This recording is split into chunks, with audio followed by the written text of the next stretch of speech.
বিএনপির স্থায়ী কমিটির সদস্য সালাউদ্দিন সাহেব, উনি গতকালকের ঘটনায় জুলাই যোদ্ধা যারা গতকালকে আহত হয়েছে তাদেরকে ফ্যাসিস্ট আওয়ামী লীগের অনুসারী হিসেবে তাদেরকে আখ্যা দিয়েছেন। আমরা তীব্র নিন্দা এবং প্রতিবাদ জানাচ্ছি। ফলে আমাদের আহ্বান থাকবে তিনি তার এই বক্তব্য অবিলম্বে প্রত্যাহার করবেন এবং সেই আহত যোদ্ধা এবং শহীদ পরিবারদের কাছে ক্ষমা চাবেন। 90-এর পুনরাবৃত্তি বাংলাদেশে দেখতে চাই না। জুলাই গণ অভ্যুত্থানের সময়ই আমাদের এই উপলব্ধি ছিল যে আমাদের লড়াইটা শেখ হাসিনা এবং আওয়ামী লীগের বিরুদ্ধে নয়, কেবল একটা ফ্যাসিবাদী ব্যবস্থার বিরুদ্ধে। যদি আইনি ভিত্তির সম্ভাবনা আসলে তৈরি না হয়, সেটা যদি একটা প্রহসন এবং প্রতারণা হয়, অবশ্যই সেই দলগুলোকে রাজপথেই নেমে আসতে হবে, আমাদের সাথেই এসে যুক্ত হতে হবে এবং ঐক্যবদ্ধভাবে আমাদের এটা আদায় করতে হবে। আমরা খুবই স্পষ্টভাবে বলেছি, শাপলা এবং সাপ্লাই হবে জাতীয় নাগরিক পার্টির মার্কা। সেই মার্কা নিয়ে আমরা নির্বাচনে অংশগ্রহণ করতে চাই। আমরা খুবই একটা সহজ কথা বলেছি যে আপনি আমাকে একটা আইনি ব্যাখ্যা দিবেন যে কেন আমি শাপলা পেতে পারবো না, সাংবিধানিক আইনি একটা ব্যাখ্যা দিবেন, আমি অন্য প্রতীক নিয়ে নিব। আর যদি আপনি ব্যাখ্যা দিতে না পারেন তাহলে আপনাকে এই প্রতীকটা দিতে হবে।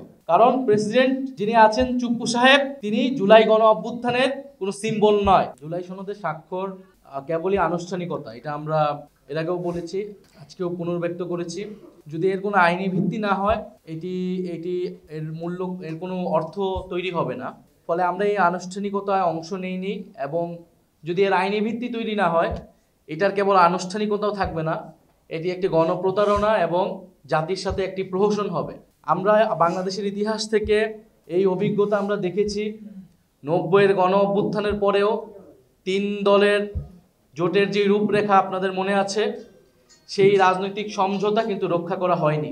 ফলে ফ্যাসিবাদ বিরোধী লড়াইয়ে যেই দলগুলো আমাদের সাথে ছিলেন, এটা তাদের প্রতি বিশ্বাস অবিশ্বাসের প্রশ্ন নয়, বরং একটি সংবিধানের মতো এত গুরুত্বপূর্ণ বিষয় আমরা যদি পরিবর্তন করতে চাই, তার অবশ্যই একটি আইনি ভিত্তি প্রয়োজন। এবং এই 72-এর সংবিধান যাতে পরিবর্তন না হয়, পুরনো ফ্যাসিস্ট কাঠামো যাতে রয়ে যায়, তার জন্য নানান অপচেষ্টা কিন্তু দেশের ভিতরে দেশের বাইরে থেকে করা হচ্ছে। কারণ বিগত ফ্যাসিস্ট কাঠামোর সুবিধাভোগী রয়েছে নানান জায়গায়, ফলে তাদের জায়গা থেকে সেই চাপটা অবশ্যই আছে। এবং আমরা মনে করি যে কিছু কিছু রাজনৈতিক দলও আপোষ করেছে বা সেই ফ্যাসিস্ট কাঠামোটাকে টিকিয়ে রাখতে, অক্ষুণ্ণ রাখতে চেষ্টা করেছে নানাভাবে। কিন্তু জাতীয় নাগরিক পার্টি এবং আরও কিছু রাজনৈতিক দল এবং অভ্যুত্থানে অংশ নেওয়া ছাত্র জনতার চাপেই কিন্তু সরকার এই কমিশন গঠন, ঐক্যমত কমিশন গঠন, সংস্কার প্রক্রিয়া নিয়ে আলোচনা এবং জুলাই সনদ পর্যন্ত এতদূর এসেছে। ফলে আমরা মনে করি আমরা 90-এর পুনরাবৃত্তি বাংলাদেশে দেখতে চাই না। জুলাই গণ অভ্যুত্থানের সময়ই আমাদের এই উপলব্ধি ছিল যে আমাদের লড়াইটা শেখ হাসিনা এবং আওয়ামী লীগের বিরুদ্ধে নয়, কেবল একটা ফ্যাসিবাদী ব্যবস্থার বিরুদ্ধে। ফলে রাজনৈতিক নেতৃত্ব পরিবর্তন হলেই বাংলাদেশের গণতান্ত্রিক সমস্যার সমাধান হবে না, বরং এই সংস্কারের মধ্য দিয়ে যেতে হবে। দ্বিতীয়ত হচ্ছে 90-এর গণ অভ্যুত্থানের পরে এই গণ অভ্যুত্থানের সাথে যেভাবে প্রতারণা করা হয়েছিল, গণ অভ্যুত্থানকে, জনগণের আকাঙ্ক্ষাকে যেভাবে জাতীয় নেতারা এবং সেই সময় রাজনৈতিক দলগুলো পকেটবন্দি করেছিল, আমরা এবার সেটা হতে দিব না। এটা গণ অভ্যুত্থানের সময় আমাদের উপলব্ধি ছিল, সেই উপলব্ধি থেকেই কিন্তু আমরা বারবার এই কথাগুলো বলে আসছি এবং আমাদেরকে আলাদা রাজনৈতিক দল গঠন করার প্রয়োজন হয়েছে। ফলে সরকার এটার আইনি ভিত্তি দেয়নি বা অন্য দলগুলো অনেকে বলেছে, অনেকে বলে নাই, তারা স্বাক্ষর করেছে, এটা নিয়ে আমাদের কোনো আপত্তি নেই। সেটা আনুষ্ঠানিকতা তারা করেছে তাদের বিবেচনায়, কিন্তু আমরা বলছি এখন এটার আইনি ভিত্তি দিতে হবে। আইনি ভিত্তির মাধ্যমে এটি অর্থবহ হবে, এছাড়া এর কোনো অর্থ থাকবে না। ফলে সরকারের প্রতি আমাদের আহ্বান, রাজনৈতিক দলগুলোর প্রতি আহ্বান এবং জনগণের প্রতিও আমাদের সেই আহ্বান রয়েছে। জনগণ কালকে এটা দেখেছে, পুরা অনুষ্ঠানটাই দেখেছে। সেখানে জুলাই যোদ্ধা যারা ছিলেন, শহীদ পরিবারদেরকে কীভাবে অবমাননা করা হয়েছে এবং জনগণের সাথে কোনো ধরনের সম্পর্ক, কোনো সংশ্লিষ্টতা ছিল, জনগণের আকাঙ্ক্ষার কোনো বাস্তবায়ন বা প্রতিফলন গতকালকের অনুষ্ঠানে ঘটেছে বলে আমরা মনে করি না। বরং এটি তখনই ঘটবে জুলাই গণ অভ্যুত্থানে অংশ নেওয়া ছাত্র জনতার সার্বভৌম অভিপ্রায় হিসেবে যখন প্রফেসর মোহাম্মদ ইউনূস একটি আদেশ জারির মাধ্যমে এর আইনি ভিত্তি তৈরি করবে এবং সেই ভিত্তি অনুসারে গণভোট এবং পরবর্তী নির্বাচিত সংসদ এবং গণপরিষদ একটি নতুন সংবিধান তৈরি করবে। অন্য যেই দলগুলো স্বাক্ষর করেনি তাদের ভিন্ন দাবি রয়েছে, তাদের সাথে আমাদের কোনো ধরনের সম্পর্ক, সংশ্লিষ্ট বা দাবিরও কোনো মিল নেই। জাতীয় নাগরিক পার্টি সম্পূর্ণ আলাদা একটি রাজনৈতিক অবস্থান থেকে, গণ অভ্যুত্থানের এবং একটি গণতান্ত্রিক অবস্থান থেকে গতকালকের অনুষ্ঠানে যায়নি এবং আমাদের এই বর্তমান দাবিগুলো আমরা উপস্থাপন করছি। দ্বিতীয়ত, জাতীয় রাজনীতি থেকে ছিটকে যাওয়ার যে বিষয়টা, আমরা বরং দেখি যারা গতকালকের অনুষ্ঠানে গিয়েছিল, গতকালকে যেই প্রক্রিয়ায় স্বাক্ষর নিয়েছে, গণ অভ্যুত্থান থেকে এবং জনগণ থেকে তারা ছিটকে গিয়েছে। ফলে আমরা চাই যে তারা জনগণের কাছে আসুক। যেই জনগণ, যেই ছাত্ররা গণ অভ্যুত্থানে নেমে জীবন দিয়েছিল, বুলেটের সামনে দাঁড়িয়েছিল এবং তাদের যে অভিপ্রায় ছিল একটি নতুন গণতান্ত্রিক অন্তর্ভুক্তিমূলক বাংলাদেশ, সেই বাংলাদেশ প্রতিষ্ঠায় আমরা যাতে আবারও ঐক্যবদ্ধ হতে পারি। আরেকটি কথা যেটি বললেন, দেখেন ছবিতে কে আসলো না আসলো, আমরা আসলাম কি আসলাম না, এটা নিয়ে আমাদের কোনো মাথা ব্যথা নেই। গণ অভ্যুত্থানের পর আমরা সকল দায়িত্ব প্রফেসর মোহাম্মদ ইউনূসকে অর্পণ করেছিলাম এবং আমরা রাজনৈতিক দলগুলোর প্রতি, ফ্যাসিবাদ বিরোধী দলগুলোর প্রতি আহ্বান জানিয়েছিলাম। ছাত্র জনতা তাদের দায়িত্ব পালন করেছে, আপনারা আপনাদের দায়িত্ব পালন করুন। একটি নতুন গণতান্ত্রিক বাংলাদেশ আমাদেরকে উপহার দিন, সাংবিধানিক সংস্কার করুন, দেশের অর্থনৈতিক সংস্কার করুন, জাতীয় সরকার গঠনের মাধ্যমে ঐক্যবদ্ধ ভাবে দেশকে নেতৃত্ব দিন, পরিচালনা দিন। তারা আমাদের সেই প্রস্তাব ফিরিয়ে দিয়েছিলেন বলে আমাদেরকে সরকারে প্রবেশ করতে হয়েছিল, পরবর্তীতে রাজনৈতিক দল গঠন করতে হয়েছিল। ফলে আমরা এখনো যেটা মনে করি সবচেয়ে গুরুত্বপূর্ণ হচ্ছে যে আপনি যেই নতুন বাংলাদেশের কথা আমরা বলছি, সেই বাংলাদেশ কোন প্রক্রিয়ায় তৈরি হওয়া আসলেই সম্ভব, সেই জায়গায় ঐক্যবদ্ধ হওয়া, সেই জায়গায় কাজ করা।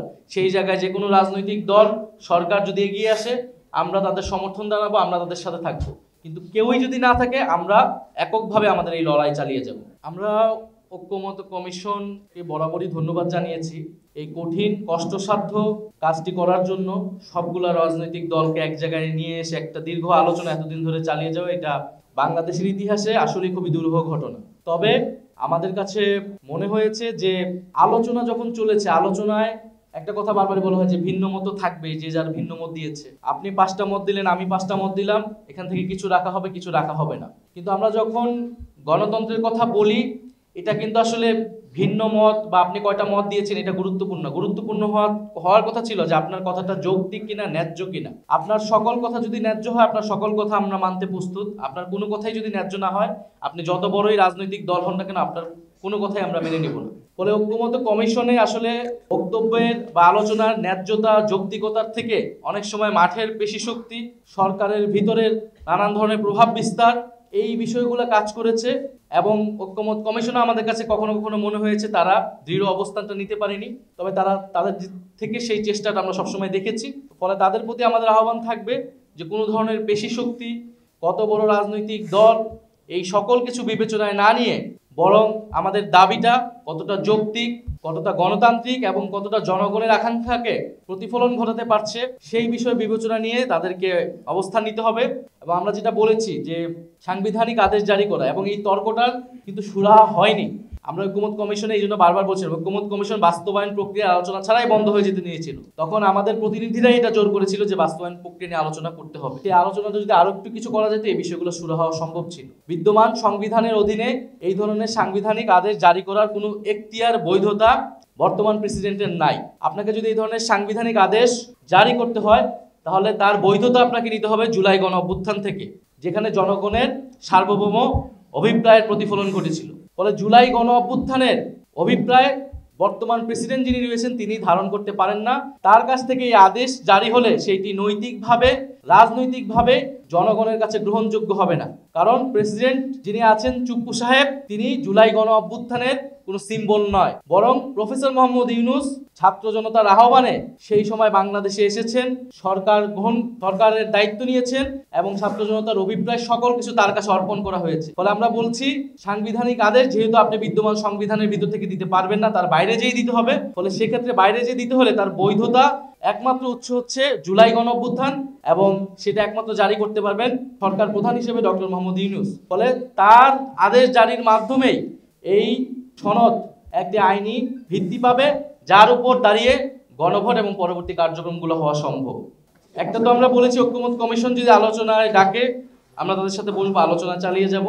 দ্বিতীয়ত আমরা জনগণের কাছে আমাদেরকে যেতে হবে, কারণ যেহেতু জনগণকে ছাড়াই আমরা মনে করি জনগণের বিরুদ্ধেই গতকালকের ঘটনাটি ঘটেছে। ফলে আমাদের রাজপথে কর্মসূচি থাকবে এবং আমরা দ্রুতই সেই কর্মসূচি ঘোষণা করবো সারা দেশব্যাপী।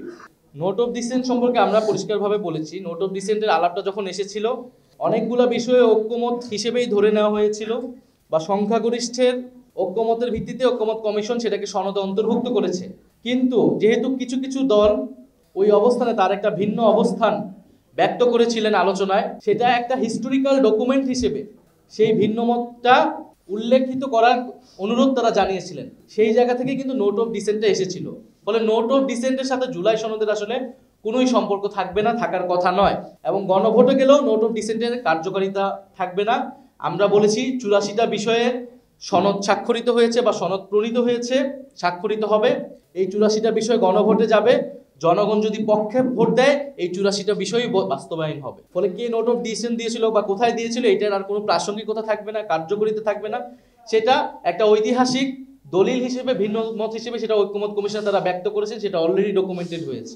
গতকাল বেশিরভাগ দলই স্বাক্ষর অনুষ্ঠানে গেলেও তারা হয়তো সরকারের আহ্বানে সেখানে গিয়েছেন, কিন্তু পুরো ঐক্যমত কমিশনের আলোচনা জুড়ে কিন্তু এই সংস্কার ইস্যুতে আমাদের সাথে আরো অনেকগুলো দল দৃঢ় অবস্থান জানিয়েছেন এবং আইনি ভিত্তির কথা তারা বারবার বলেছেন, গতকালকে স্বাক্ষরের পরেও বলেছেন। ফলে আমরা মনে করি যে আমাদের সাথে সেই ঐক্যটা রয়েছে সংস্কার প্রশ্নে। এবং যদি আইনি ভিত্তির সম্ভাবনা আসলে তৈরি না হয়, সেটা যদি একটা প্রহসন এবং প্রতারণা হয়, অবশ্যই সেই দলগুলোকে রাজপথেই নেমে আসতে হবে, আমাদের সাথেই এসে যুক্ত হতে হবে এবং ঐক্যবদ্ধভাবে আমাদের এটা আদায় করতে হবে। আরেকটি বিষয় হচ্ছে নির্বাচনী জোট। এটা হচ্ছে সংস্কার প্রক্রিয়া নিয়ে এক ধরনের অবস্থান, এক ধরনের ঐক্য অনৈক্য কিন্তু ছিল গত কয়েক মাস ধরেই। কিন্তু নির্বাচন কিন্তু এর থেকে আলাদা। নির্বাচন যখন হবে, নির্বাচনী জোটের বিষয়টা হবে, সেটাকে আমরা আলাদা হিসেবেই বিবেচনা করছি, আলাদা হিসেবেই দেখছি। এই নির্বাচন কমিশনের কার্যক্রম নিয়ে আমরা প্রথম থেকেই প্রশ্ন তুলেছিলাম। আমাদের নিবন্ধনের এই বিষয়গুলো হওয়ার আগে থেকে নির্বাচন কমিশনের প্রতি আমাদের যে ক্ষোভ, যে নির্বাচন কমিশন পক্ষপাতমূলক আচরণ করছে, নির্বাচন কমিশন সঠিক উপায়ে গঠিত হয়নি এবং আমরা পুনর্গঠনের আলাপ জানিয়েছিলাম, এগুলো সবকিছুই কিন্তু হয়েছিল এই প্রতীক ইস্যুর আগেই। ফলে নির্বাচন কমিশনের সাথে আমাদের এই টানাপোড়েন কিন্তু আমাদের কেবল দলীয় বিষয় না, কারণ আমরা সন্দেহ প্রকাশ করছি, আমরা উদ্বেগ প্রকাশ করছি যে এই নির্বাচন কমিশন নিরপেক্ষভাবে একটি নির্বাচন পরিচালনা করার ইচ্ছা বা সক্ষমতা রাখে কিনা। ফলে নির্বাচন কমিশন নিয়ে আমাদের এই উদ্বেগ থাকবে। আমরা খুব স্পষ্টভাবে বলেছি, শাপলা এবং সাপ্লাই হবে জাতীয় নাগরিক পার্টির মার্কা। সেই মার্কা নিয়ে আমরা নির্বাচনে অংশগ্রহণ করতে চাই। এখন যদি নির্বাচন কমিশন একটি সাংবিধানিক প্রতিষ্ঠান, তারা যদি আইন অনুযায়ী পরিচালিত না হয়, তারা যদি গায়ের জোরে বা অন্য কারো প্রেসক্রিপশনে কোন সিদ্ধান্ত যায়, তাহলে তার প্রতিবাদ তো আমাদেরকে জানাতেই হবে। এবং আমাদেরকে যদি নির্বাচনে এইভাবে অংশগ্রহণ করা থেকে বিরত রাখার অপচেষ্টা করা হয়, তাহলে অবশ্যই আমাদেরকে রাজপথে আমাদের একমাত্র জায়গা হবে। কিন্তু আমরা এটা চাই না। আমরা চাই নির্বাচনে অংশগ্রহণ করতে। আমরা খুবই একটা সহজ কথা বলেছি যে আপনি আমাকে একটা আইনি ব্যাখ্যা দিবেন যে কেন আমি শাপলা পেতে পারবো না, সাংবিধানিক আইনি একটা ব্যাখ্যা দিবেন, আমি অন্য প্রতীক নিয়ে নিব। আর যদি আপনি ব্যাখ্যা নিতে না পারেন, তাহলে আপনাকে এই প্রতীকটা দিতে হবে। আপনি আমাকে কেন দিবেন না সেটা আপনাকে তো স্পষ্ট করতে হবে আমার কাছে এবং জাতির কাছে। কারণ আপনি একটি আইনি প্রতিষ্ঠান, সাংবিধানিক প্রতিষ্ঠান। আপনি আপনার ইচ্ছা অনুসারে, আপনার মনের খেয়াল খুশি হিসেবে বা অন্য কারো প্রেসক্রিপশনে কোনো সিদ্ধান্ত একটা নতুন রাজনৈতিক দলের উপর এইভাবে চাপিয়ে দিতে পারেন না। আরেকটি বিষয় আমি বলতে চাই, যেহেতু নির্বাচনও খুবই দ্রুত এবং আমরাও নির্বাচনের প্রস্তুতি নিচ্ছি, খুবই দ্রুতই আমাদের প্রার্থী তালিকা চূড়ান্ত হবে। ফলে নির্বাচনে যে লেভেল প্লেইং ফিল্ডের কথা, একটি খুবই কমন জিনিস, সেই বিষয়ে আমরা দৃষ্টি রাখছি। বিশেষত সরকারের জনপ্রশাসন মন্ত্রণালয় কিভাবে সিদ্ধান্ত নিচ্ছে, যে এই জনপ্রশাসন কমিটি গঠিত হয়েছিল এই মন্ত্রণালয়কে একটা নজরদারি এবং সুষ্ঠুভাবে পরিচালনার জন্য, সেই কমিটি সঠিকভাবে কাজ করছে কিনা, কিভাবে এই নিয়োগগুলো হচ্ছে সেখানে কোনো পক্ষপাত হচ্ছে কিনা, মেধা যোগ্যতার ভিত্তিতে সেখানে নিয়োগ বা পদায়ন বা বদলিগুলো হচ্ছে কিনা, এই বিষয়ে আমাদের যথেষ্ট সন্দেহ তৈরি হচ্ছে। আমরা পরবর্তী দিনগুলোতে এই বিষয়ে আমাদের আরো স্পষ্ট বক্তব্য উপস্থাপন করব। আরেকটি বিষয় আপনাদের কাছে বলতে চাই, কিছুক্ষণ আগেই আমরা দেখেছি বিএনপির স্থায়ী কমিটির সদস্য সালাউদ্দিন সাহেব, উনি গতকালকের ঘটনায় জুলাই যোদ্ধা যারা গতকালকে আহত হয়েছে তাদেরকে ফ্যাসিস্ট আওয়ামী লীগের অনুসারী হিসেবে তাদেরকে আখ্যা দিয়েছেন। আমরা তীব্র নিন্দা এবং প্রতিবাদ জানাচ্ছি। এবং হয়তো তিনি ভুলবশত, হয়তো তার কাছে তথ্য না থাকার কারণে তিনি এরকমটা বলেছেন। যেহেতু তিনি দীর্ঘদিন দেশে ছিলেন না, যেহেতু তিনি জুলাই অভ্যুত্থানের সময় দেশে ছিলেন না, রাজপথে ছিলেন না, সেহেতু হয়তো তিনি জানেন না যে কে রাজপথে ছিল, কারা লড়াই করেছিল, কারা বুলেটের সামনে দাঁড়িয়েছিল। আতিকুল গাজী, যার হাত কাটা গিয়েছে, তাকে যখন ফ্যাসিস্ট আওয়ামী লীগের দোসর বলা হয়, যখন শহীদ মীর মুগ্ধের বাবাকে ফ্যাসিস্ট আওয়ামী লীগের দোসর বলা হয়, শহীদ ইয়ামিনের বাবাকে ফ্যাসিস্ট আওয়ামী লীগের দোসর বলা হয়, তাদের যে কোনো দাবির প্রেক্ষিতে সেটা আমাদের জন্য খুবই কষ্টের, খুবই বেদনাদায়ক।